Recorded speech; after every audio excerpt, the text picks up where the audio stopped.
Om.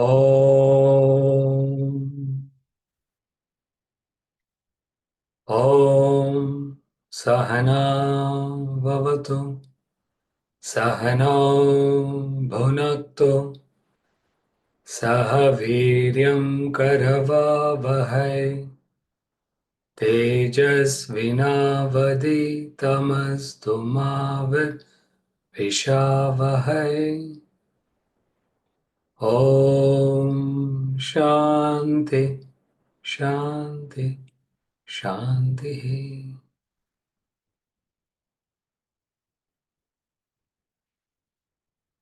Verses 14 to 18 of chapter 4 of the Bhagavad Gita.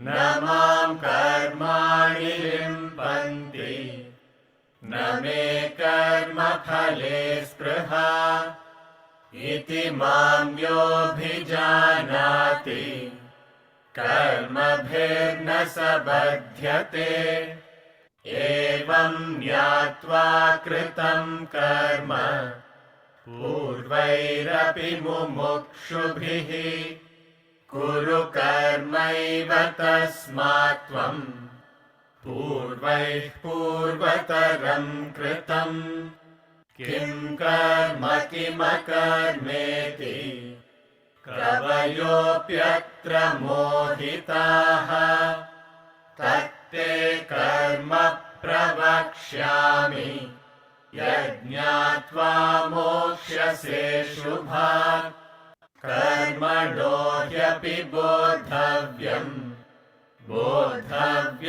च विकर्मणः अकर्मणश्च बोद्धव्यं गहना कर्मणो गतिः कर्मण्यकर्म यः पश्येत् अकर्मणि च कर्म यः स बुद्धिमान् मनुष्येषु स युक्तः कृत्स्नकर्मकृत्. The fourfold caste system is based on one's mental temperaments. The biggest blunder they made in the implementation is they took it to be birthright. See, today, if you go and ask, is this particularly applicable to those from the Indian community? See, if you go and ask the people in the Indian community, many of them still follow this. They say, are you a Brahmin or a Kshatriya or a Vaishya? They say, oh yes, I'm a Brahmin.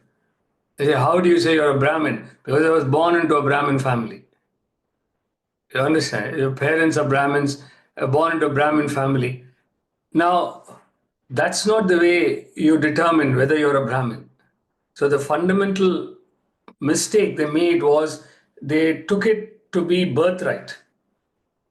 Even in this classroom, many of them may say, oh, we're Brahmins. It's like those paper roses you get, They look like rose from a distance. You go near it, there's no smell. It's just a paper rose. That's what it is. So externally Brahmin, internally there's nothing. So what is a true Brahmin? A true Brahmin is defined by the inner gunas, the inner qualities. So it is the qualities that define whether you belong to which category. So Brahmana means a person who is highly sattvic in nature. You may be born to parents who are Shudras. Shudras is the lowest rung of the caste system. So Shudras means those who are highly tamasic in nature. In fact, I'll give you the proportion also. It'll be interesting because nobody is entirely sattvic, nobody is entirely tamasic. Everyone is a combination of all three. But when one quality is more predominant, you say that person is sattvic. So when you say sattvic means sattvic quality is predominant, but the person also has rajas and tamas. Similarly, you say a person is tamasic, the person still has rajas and sattva. So nobody is 100% any of these qualities. They all a mix. So the Brahmana or a Brahmin, highly sattvic. So when the sattvic content drops, you become a Kshatriya. And a Kshatriya becomes a Vaishya. Again, because the sattvic content is dropping. In the case of a Shudra, there is no sattva, there's only tamas. So that's why the person is in the lowest rung. It has nothing to do with birthright, it has nothing to do with what type of jobs you do.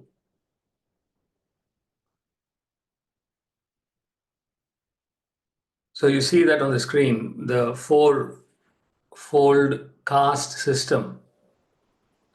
Chatur Varnyam. Varna means caste. Brahmana, a priest. Kshatriya, warrior. Vaishya, trader. Shudra, laborer.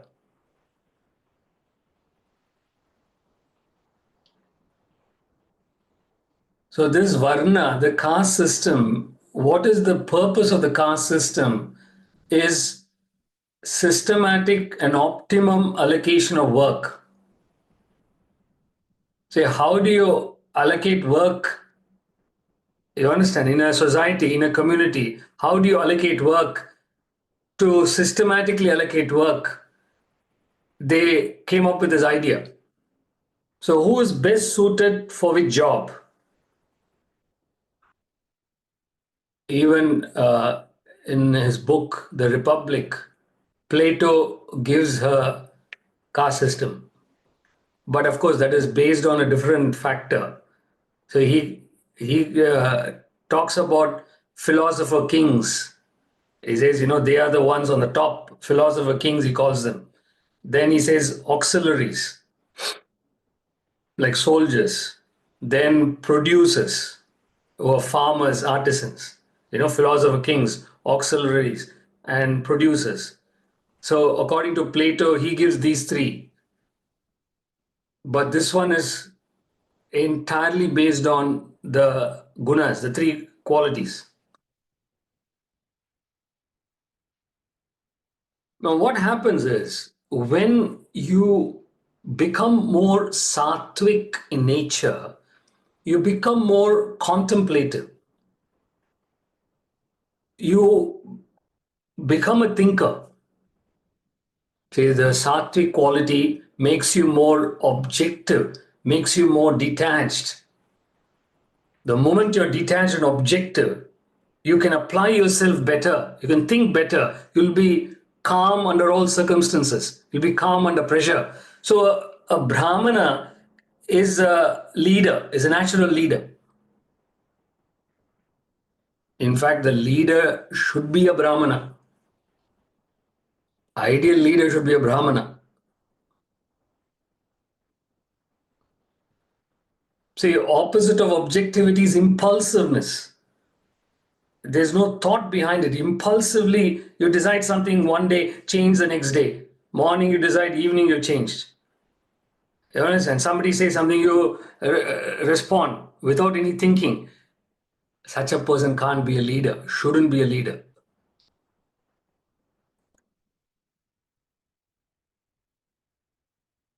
So the mistake was that they took it to be based on birthright.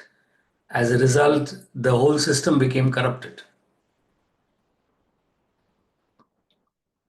So Brahmana literally means, it's not, though it's translated as a priest, today's concept of priest is very low.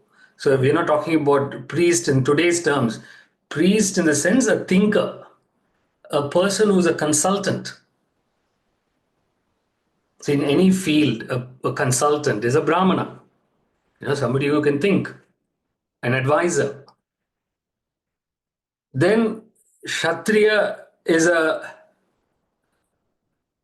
politician, or though it's translated as a warrior. Warrior means somebody who works for the sake of the country. So you have executive, you have legislature, you have judiciary. The three arms of the country. So a person who is in these three categories would fall under the Kshatriya. Vaishya is a trader, a person who is business minded. His only thought is profits. What can I get out of it? And last is Shudra. Shudra is a worker, a laborer who follows orders. A Shudra is one who can't think for himself, he just follows orders. Whatever is told, he does.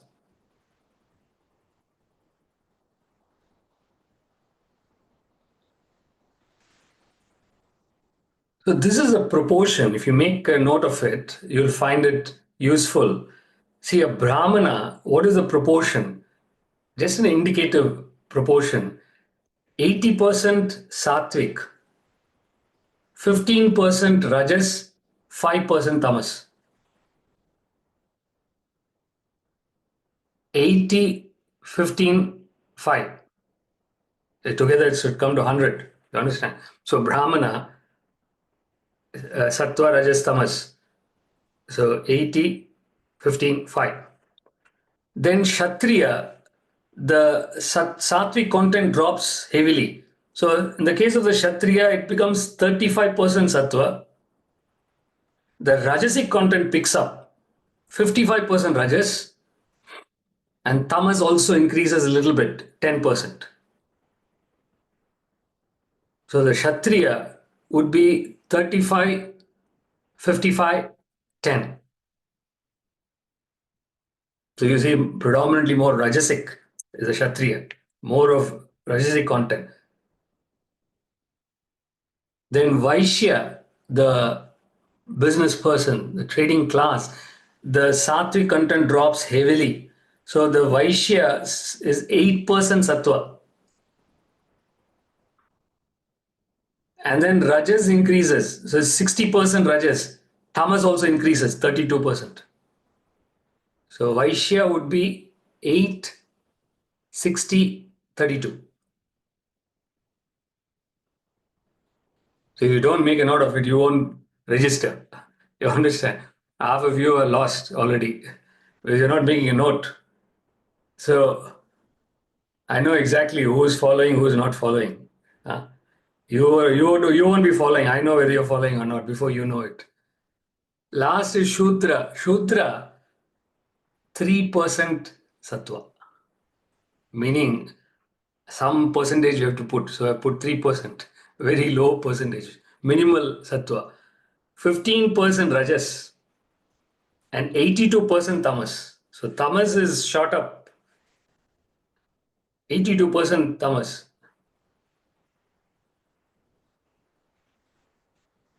So just to repeat from the beginning, Brahmana 80, 15, 5. See, it's easy. You just put the, see, everything we are showing slides. I wanted you all to do some homework also. Purposely, we didn't put a slide. I would easily put this slide. So I want you all to take some notes. Only then you'll register. So what you do is make a table. 1, 2, 3, 4. So Brahmana, Kshatriya, Vaishya, Shudra. Okay. Then you put SRT. Sattva, Rajas, Tamas. So Brahmana, what is the proportion? 80, 15, 5. Kshatriya, 35, 55, 10. Vaishya, 8, 60, 32. Shudra, 3, 15, 82.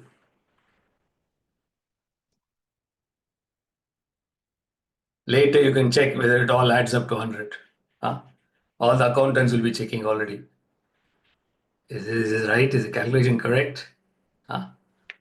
Because you will be operating according to vasanas. So this is what is called liberal education. Liberal education means education for the sake of education, learning for the sake of learning. Because some of you may be thinking, oh, what is the use of this to my work? What is the use of this to my relationships? You can't keep looking at usage all the time. If you're looking at usage, it becomes servile education. Servile education, you won't learn fully. In any field, it's not only Vedanta, even whether it's medicine, whether it is law, any field, you should be a liberal learner. Just learn, not with an idea of using it. If you're looking at utilizing it, your learning will be very limited. It becomes servile. You won't know the subject properly. So I know doctors who are specialists in, let's say, cardiologists. The guy, when somebody else talks about skin disease, he's very interested. He wants to learn. He doesn't say, oh, cardiologist, I'm not interested. If you're a liberal learner, anything to do with medicine, you learn. In fact, generally, you should be interested in learning any subject. If you ask me whether it's law, whether it is, you should be able to pick up the ideas. So, liberal education. So this is the mistake. So they didn't understand how it should be implemented. They made a big blunder, and therefore it's caused more problems than it has solved. So this was verse 13 where we stopped last week. So let's see the verse. The fourfold caste was created by me according to the differentiation of guna and action. See, it's specified clearly according to the differentiation of guna and action, not by birthright. Though I am its author, know me to be the non doer and immutable. So I am not responsible for this. Yes, I've created it, but I have nothing to do with it. Say created in the sense that the Atman is the enlivening principle. Without the Atman, nothing can operate. In that sense, is a creator, is enlivening this whole thing to operate. It's like saying the internet operates all activity on the computer, all activity on the World Wide Web. So one person may choose to use the internet to educate, another person may use it to entertain. Internet has nothing to do with it, how you use it. So like that, here he's saying, I have nothing to do with it, but without me, none of these things can happen. So this quality which is mentioned, he's going to elaborate in the next verse, number 14. न मां कर्माणि लिम्पन्ति न मे कर्मफले स्पृहा इति मां योऽभिजानाति कर्मभिर्न स बध्यते न मां कर्माणि लिम्पन्ति न मे कर्मफले स्पृहा इति मां योऽभिजानाति कर्मभिर्न स बध्यते. Actions do not taint me, nor have I a desire for the fruit of action. He who knows me thus is not bound by actions. So he's explaining further what he had indicated in the previous verse. So just to provide more clarity. So two factors he's indicating here. Number one, the Atman is not tainted by the result. Tainted in the sense contaminated, stained. So not tainted means uncontaminated, unstained, meaning unaffected by the result. See, without the play of Atman, no action is possible, but Atman has nothing to do with the result. See, gold exists. one person melts gold and makes a necklace and puts it in the temple, for the god, for the deity. He puts a beautiful necklace with that same gold. A second person uses that same gold to make a ring for a smuggler. The smuggler uses the ring, a gold ring. The same gold is used for a deity in a temple. Gold is saying, I have nothing to do with it. You're using me here in this way, you're using me in that way. I have nothing to do with it. I am not tainted by it.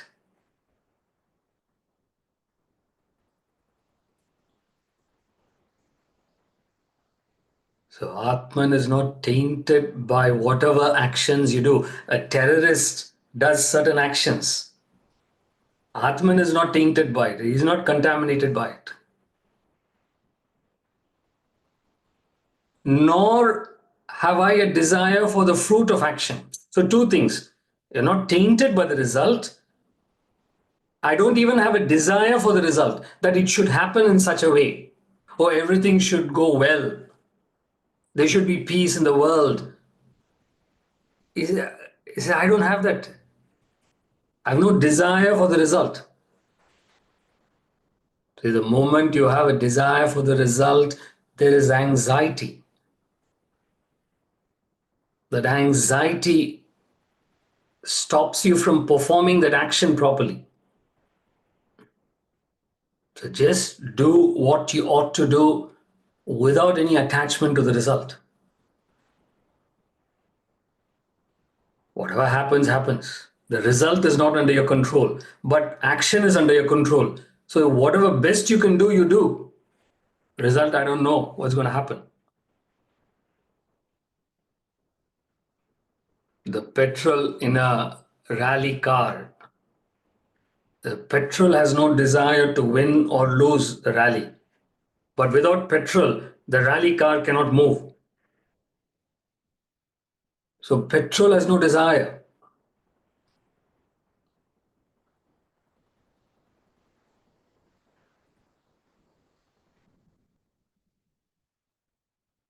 See, people become anxious. Parents become anxious about the children. A businessman who starts a business becomes anxious about the business. The student becomes anxious about the results in the exams. So the moment there is an anxiety, it spoils the quality of the action. See, even in the spiritual path, there shouldn't be an anxiety for the result.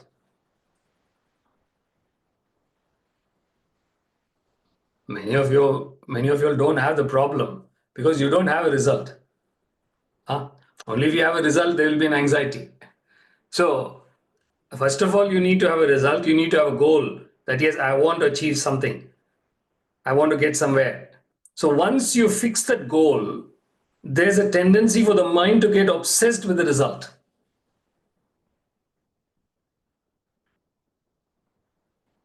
Sometimes you find sincere students who are learning this knowledge, they come and say, oh, you know what, I've been studying this for such a long time. I don't know whether I'm improving.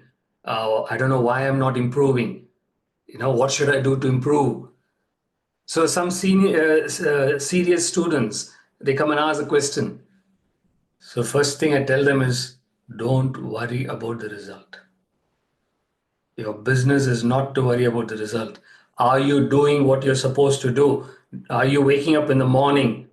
What time do you wake up? Do you study in the morning? Do you exercise? Do you do a bit of karma yoga? Do you do a little bit of devotion? He doesn't do that. You understand? He doesn't do anything, but he's anxious. Am I developing? I said, how will you develop? You're not doing what you're supposed to do. Where's the development going to come from? Suddenly from heaven it will come, is it? So if you do what you ought to do and leave the result, everything will happen beautifully. Just do what you ought to do and forget about the result. You develop or don't develop, I don't care. But I want to do what I'm supposed to do every day. Automatically you will develop. How will you not develop?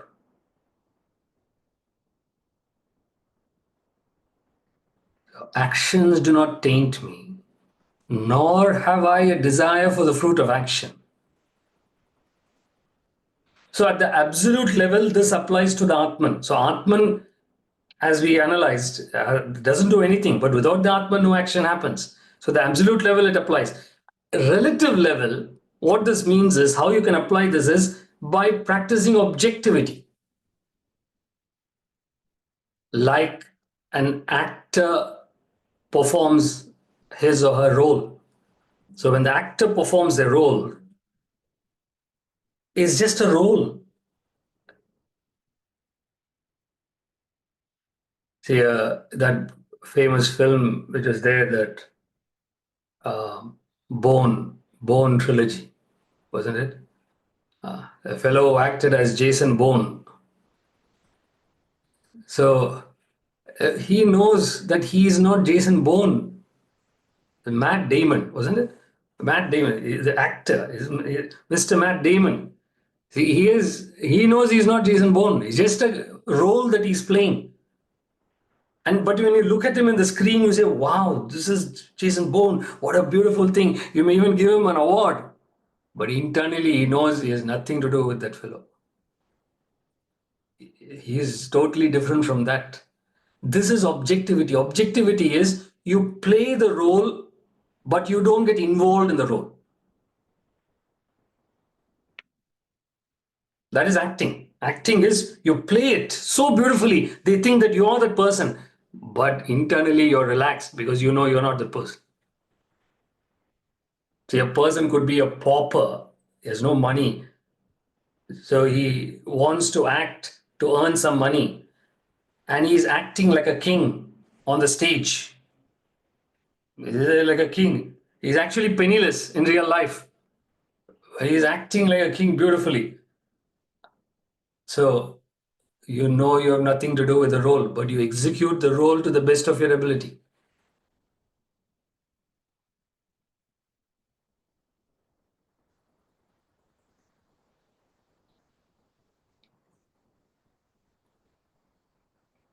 When the Ramayana was televised in India, first time when it was televised, the TV series, it was such a big hit, everybody used to watch that.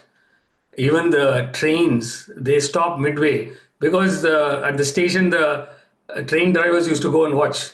You understand? For half an hour, no trains were running. So it was so popular. So the actor who played the role of Rama, Lord Rama, when he used to walk on the road, people used to fall at his feet. You understand? They thought Rama is coming. What Rama? He's an actor. They think he is actual Rama who's come. So he knows he has nothing to do with Rama. He doesn't even have one quality of Rama. He knows that. You understand? He's just playing the role because he looks nice. He looks like Rama. So that is objectivity. Objectivity is you play that role, but you know you have nothing to do with it. Similarly, in life, you know that you are the self, but yet you play the role of a husband or a wife. You play the role of a father or a son. So you play different roles. You know you have nothing to do with it. You are the self within. You maintain that identity. So he who knows me thus is not bound by actions. So once you have this objectivity, you're not bound. What binds you is desires that bind you. But when you're objective and you're free of the desire, desireless actions liberate you. So see that.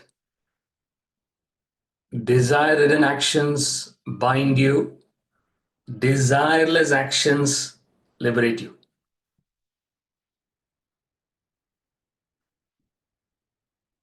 Actions do not taint me, nor have I a desire for the fruit of action. He who knows me thus is not bound by actions.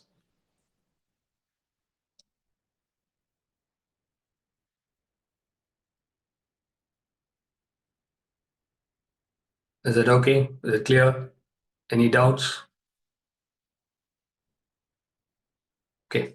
Let's move on to the next verse, 15. एवं ज्ञात्वा कृतं कर्म पूर्वैरपि मुमुक्षुभिः कुरु कर्मैव तस्मात् त्वं पूर्वैः पूर्वतरं कृतम् एवं ज्ञात्वा कृतं कर्म पूर्वैरपि मुमुक्षुभिः कुरु कर्मैव तस्मात् त्वं पूर्वैः पूर्वतरं कृतम्. Having known thus, action was performed even by the ancient seekers of liberation. Therefore, you also perform action as the ancient did in olden times. When Krishna is talking to Arjuna, he is talking to every one of us. So, the principle you have to understand is the moment there is any anxiety or any panic attack, it is a sign of involvement, it is a sign of attachment. See, Arjuna has got tremendous panic attack now. He's not able to fight, he's dropped the bow and arrow. So, what is the root cause of anxiety is involvement or attachment.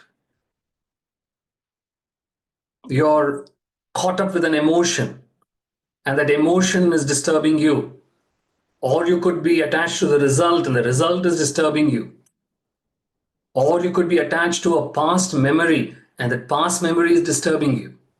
So it could be various types of attachment or involvement.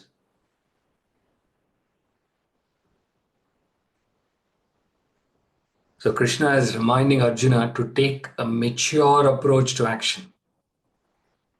If you're getting agitated all the time, it's not healthy. So a mature approach you need to action. So what is the mature approach to action? Is to identify with the self within.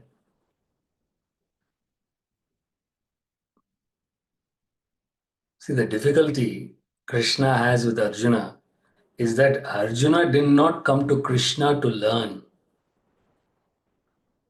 So Arjuna has not come to Krishna as a student to learn, but the situation demanded that Arjuna surrenders to Krishna. Because of the situation, he was helpless. He didn't know what to do in the middle of the battlefield. So therefore he surrendered to Krishna. But he's not surrendered to him like a student surrenders to a teacher. So Krishna is trying to do his best in the circumstances. So to identify with the self within. So when you're identifying with the self within, you're not bound by actions.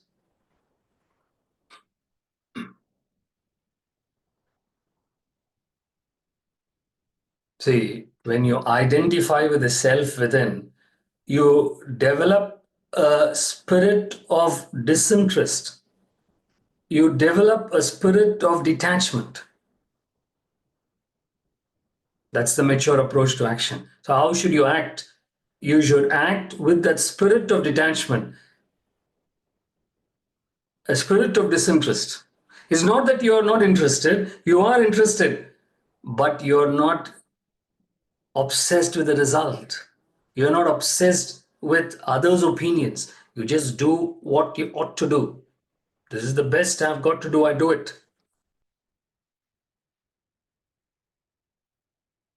See, why we say spirit of disinterest is because you still continue to perform your obligation. You don't leave that. Whatever duties you've got to do, you do it. But you do it with that spirit of disinterest. That combination is difficult to achieve. See, what happens is one set of people, they get into action, but they get totally attached and involved in action, and they get into anxiety and stress. Another set of people keep away from action, give up the duties. and claim that they are peaceful. But that's not true peace. That is the peace of graveyard, the peace of inaction. So you've got to act, you've got to do your duties, at the same time have that peace of mind. How do you get that peace of mind? Through that spirit of disinterest.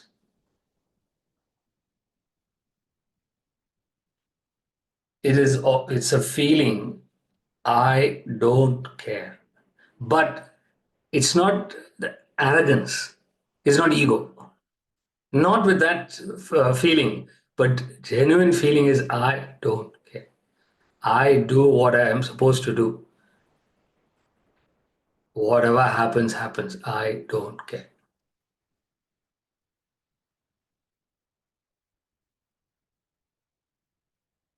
So that will keep you peaceful. That will keep you joyful. It'll keep you happy. Like I gave the example of the actor. Same thing Shakespeare says, all the world's a stage. All men and women are merely players. They have their exits and entrances. What does exits and entrances mean? Huh? He's talking about the stage, exiting, entrance. But philosophically, what does it mean? Death and rebirth. Exiting means death. Entering back means rebirth. The very subtle suggestion he's making there. So see that on the screen. All the world's a stage and all the men and women merely players. They have their exits and their entrances. And one man in his time plays many parts, his acts being 7 ages. So you go through the different stages. Shakespeare says 7 stages. Say 7 stages it comes in the play As You Like It. The 7 stages he gives is infant and then schoolboy. When you're an infant, you're totally ignorant. You're totally helpless. And then the infant becomes a schoolboy or a schoolgirl. And the way he describes Shakespeare is that the fellow doesn't want to go to school. He's whining and carrying his satchel and he's dragging himself to school. And then the schoolboy, third stage is lover. So first is infant, then schoolboy, then lover. Then fourth is soldier. He takes up the responsibility. He takes up certain duties. Then the soldier becomes a justice, even more responsible. Then becomes retired. And finally, old age. The different stages you go through in life. In and through all these stages, you maintain that spirit of detachment.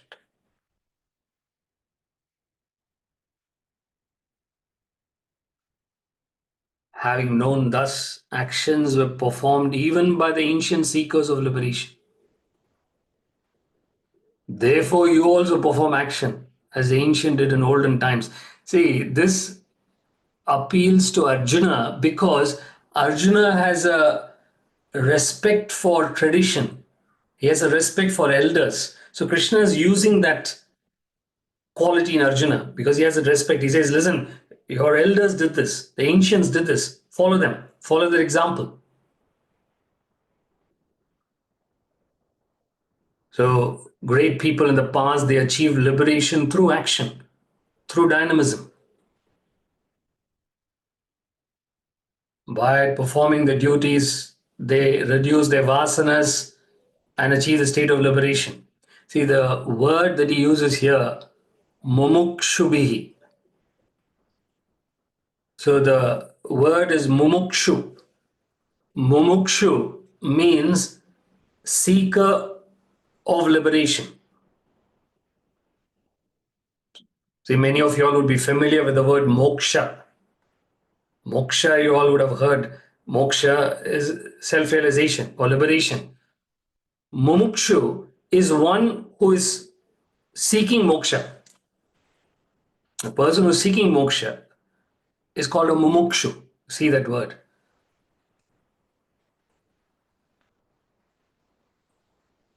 mumukshu, a seeker of liberation, a person who has a desire for liberation.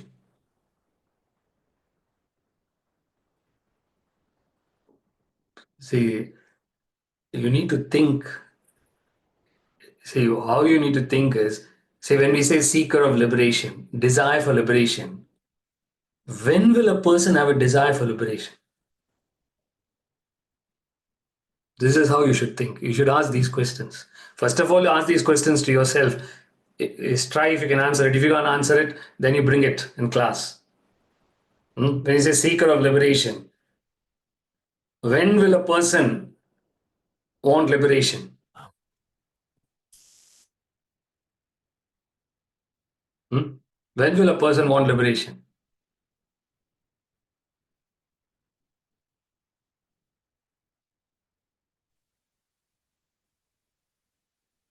When he or she has exhausted all their vasanas. Exhausted vasanas, you are already liberated. We are talking about a person who has a desire for liberation. If you're already in liberation, why will you have a desire for liberation? When they've had enough of the world, when they see no other option, they've tried everything and it doesn't work. Tried everything, doesn't. What doesn't work? In what way you're saying doesn't work? Nothing gives them lasting happiness, lasting joy, satisfaction. Okay. Nothing. They realize it's all empty in the end. Often when they're very low, sometimes it hits people. Okay. So I would put it, you're not wrong. I would just put it in a slightly different way. See, when will a person want to liberate himself is when he understands that he's bound. Yes. Yeah. When a person understands that they are bound, then you will want to be liberated. If you don't feel that you're bound, what are you liberating yourself from? How are you? I'm fine, thank you. If you feel you're fine, why will you want to get liberated? So this entire philosophy, this Bhagavad Gita, is trying to tell you what? How much you're bound. Because you don't realize that you're bound. You've got acclimatized to your bondage. You're bound to the world, but you don't realize you're bound. You've got used to it. You got used to your attachments.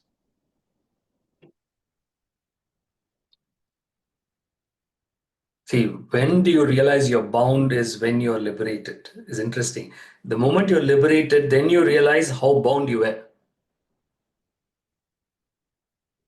Say a person who's smoking and smoking and smoking, get used to smoking. After he gives up smoking, he realizes, my God, how was I smoking in the past? Huh? It's smelling so badly.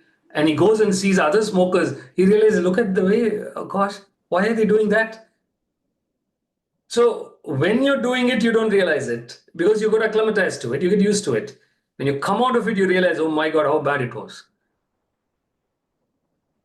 So the moment you're bound, you realize that you're bound. That's when you will have a desire to free yourself, to liberate yourself. What Wordsworth calls as to breathe an ethereal air. You know, it's like in a city, all the time there's smoke and dust and pollution. You just want to breathe fresh air. You go to the countryside to get some fresh air. It's exactly like that. So you feel bound by your desires. You feel bound by your attachments.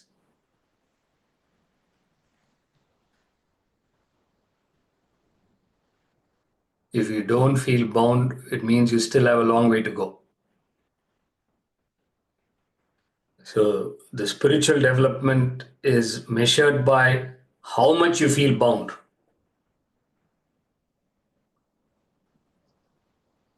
Buddha felt that desire for liberation. He was a prince. He had all the things in the world. And yet he felt stifled. He wanted to breathe in ethereal air. So he went in search of enlightenment and he got it.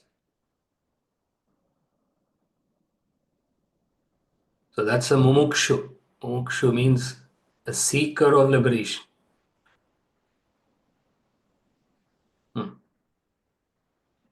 Next verse. किं कर्म किमकर्मेति कवयोऽप्यत्र मोहिताः तत्ते कर्म प्रवक्ष्यामि यज्ञात्वा मोक्ष्यसे शुभात् किं कर्म किमकर्मेति कवयोऽप्यत्र मोहिताः तत्ते कर्म प्रवक्ष्यामि यज्ञात्वा मोक्ष्यसे शुभात्.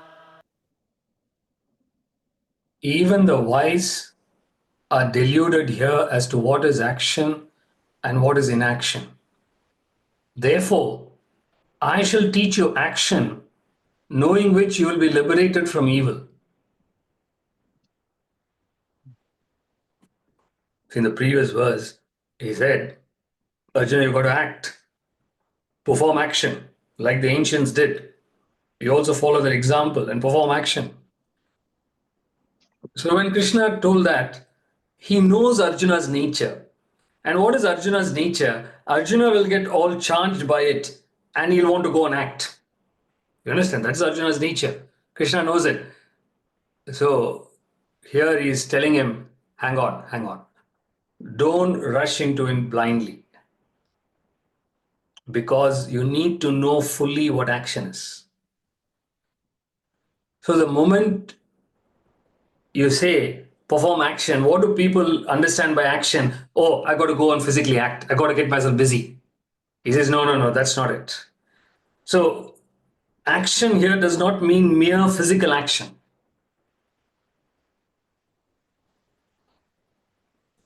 Many times I hear people saying, oh, as long as you're busy, it's good.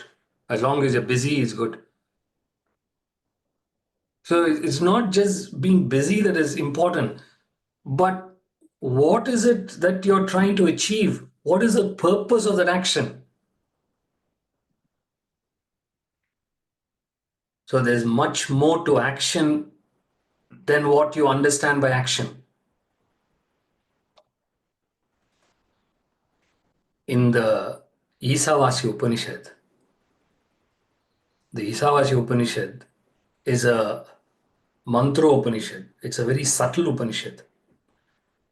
The very first mantra in the Isavasya Upanishad, he says, may you renounce and enjoy. Isavasyam idagum sarvam yatkincha jagathyam jagat thena tyaktena bhunjita magrida kasya siddhanam. May you renounce and enjoy. In that first mantra, he gives the advice. In the second mantra, he says, if you cannot renounce, then act.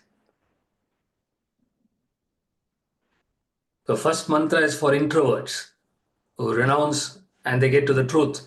But if you are not introverted, if you're extroverted, it is get on to action. If you can't renounce, then act. The interesting bit is, he just uses the word karma, action, and leaves it.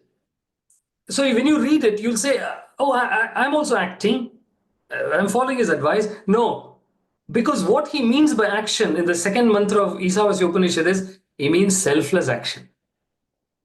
But he does not specify it as selfless action. He just says action. According to them, only selfless action exists.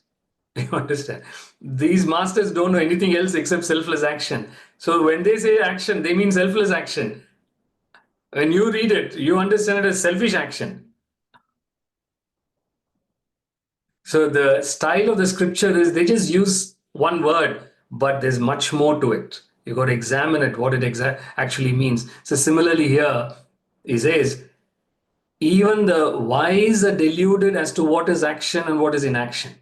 Even the wise means not truly wise person, is only a scholarly wise person. A person who's claimed to have read many books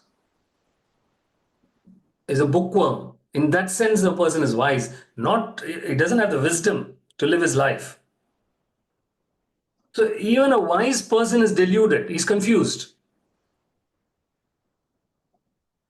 as to what is action and what is inaction.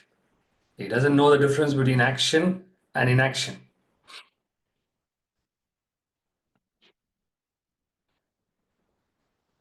In the play Hamlet, Hamlet and his friend Horatio are having a conversation.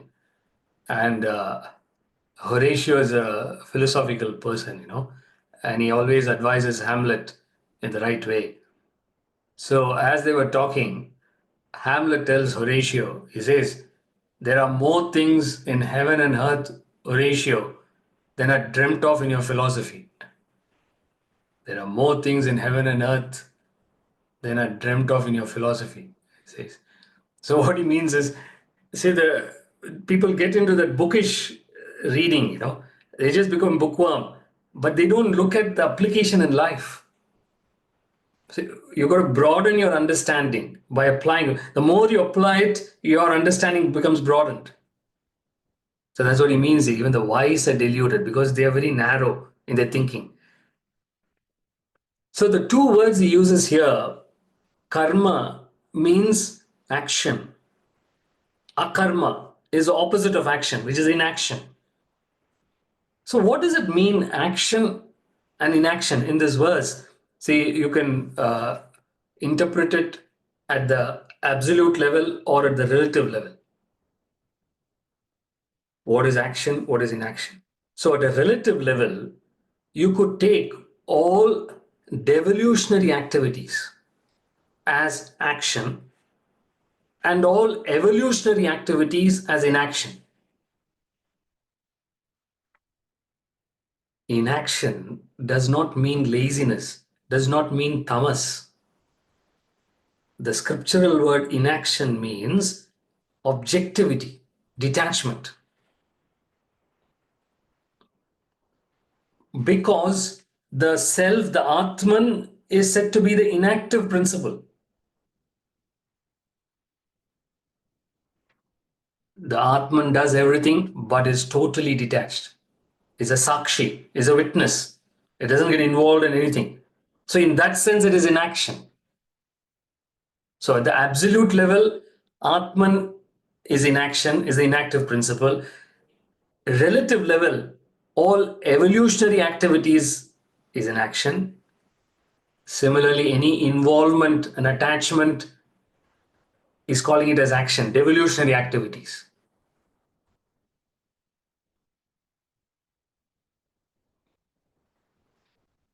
So see that on the screen, the distinction.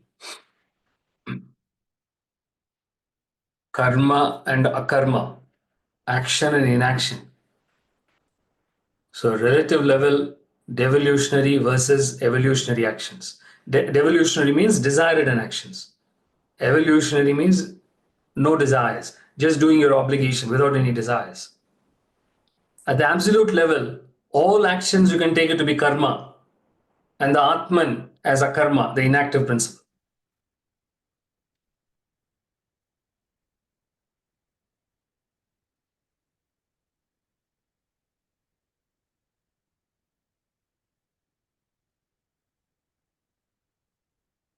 So people don't know what the Atman is. They don't know the self.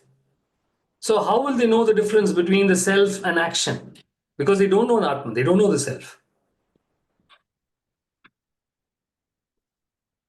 See, the technique that he's using here is a technique like this. Suppose there is a box with blue and red marbles. Okay, suppose you take a box with blue and red marbles.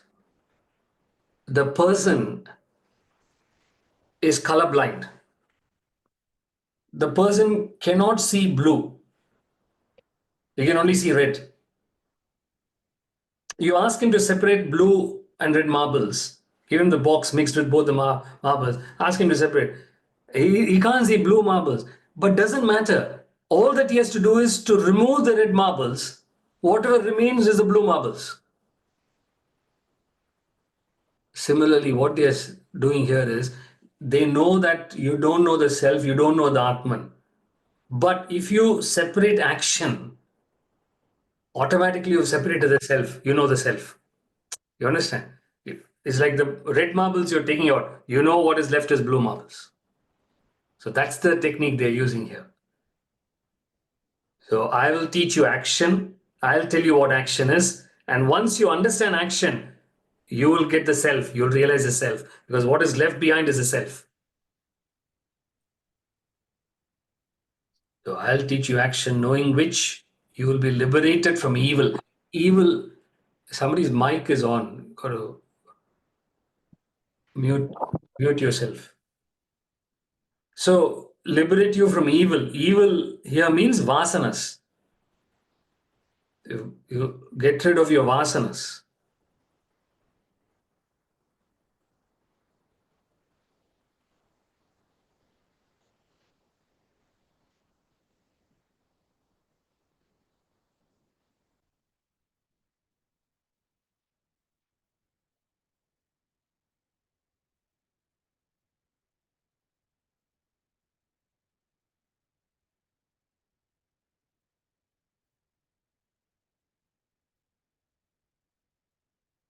So you may not know the self, doesn't matter if you don't know the self, but he says, I'll teach you action. And once you know action, you will know what remains as a self. You will achieve that self. You will liberate yourself.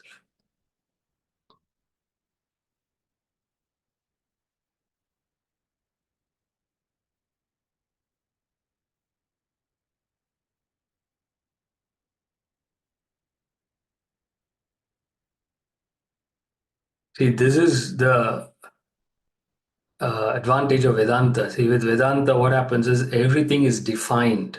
So even things like action, you assume you know it, but once, so even next class we're going to study even further. He says action is impenetrable. He says the nature of action is impenetrable. He makes a brilliant statement, which we'll examine next class. So you believe you know it, but once you start going deeper and deeper, you realize, my God, there's so much I don't know. Even action, I don't know.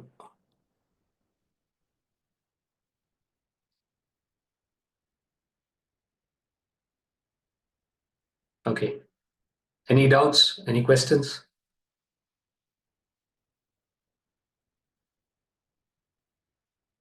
Soumya?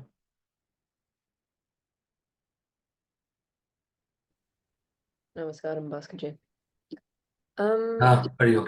Kind of the can't even think of words right now. When you were giving the breakdown between a Brahmana and a Kshatriya and the Sattva, Rajas, and Tamas that each of them has, what's the point of knowing individual numbers? Because surely it changes from individual to individual, Yes. the Yes. proportion of each. Yes, a good question. See, the best way to do an analysis is to take up various aspects of your personality. So it is done again. It comes in the 18th chapter of the Bhagavad Gita. But in the next class, I will show you all a personality chart. So what they have done is that they have divided your personality into 7 categories. So, for example, knowledge, action, actor, happiness, renunciation, steadfastness. So the 7 categories they divide all actions into, and each category they define what is sattvic knowledge, rajasic knowledge, tamasic knowledge. 3 types of knowledges, 3 types of actions, 3 types of happiness, everything, three types.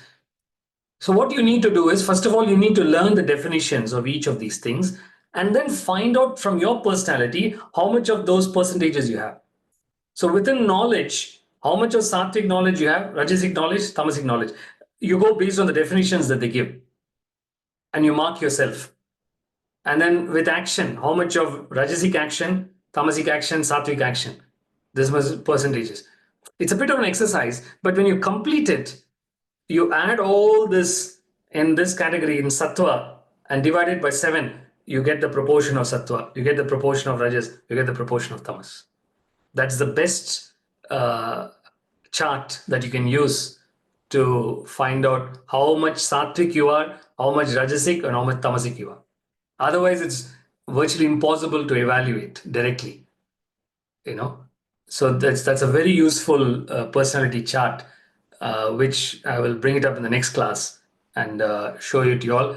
And you can all try it. But then you also need to know the definitions, which I'll try and show it quickly. But then you need to study it. It takes some time to understand the definition. It's not so straightforward.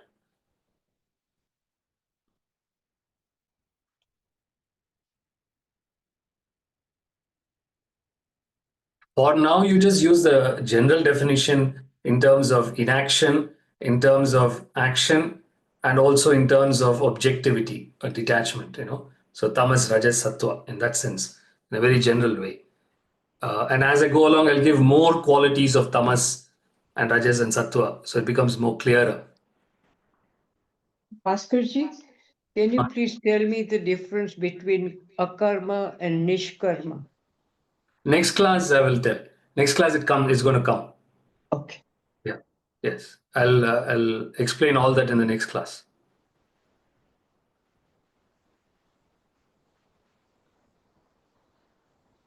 Okay. Any announcement for today? No? No, not for tonight. No, Bhaskarji. Thank you. Okay. All right, everyone. Thank you, Vasudev. Thank you, Vasudev. Thank Hari you. Om.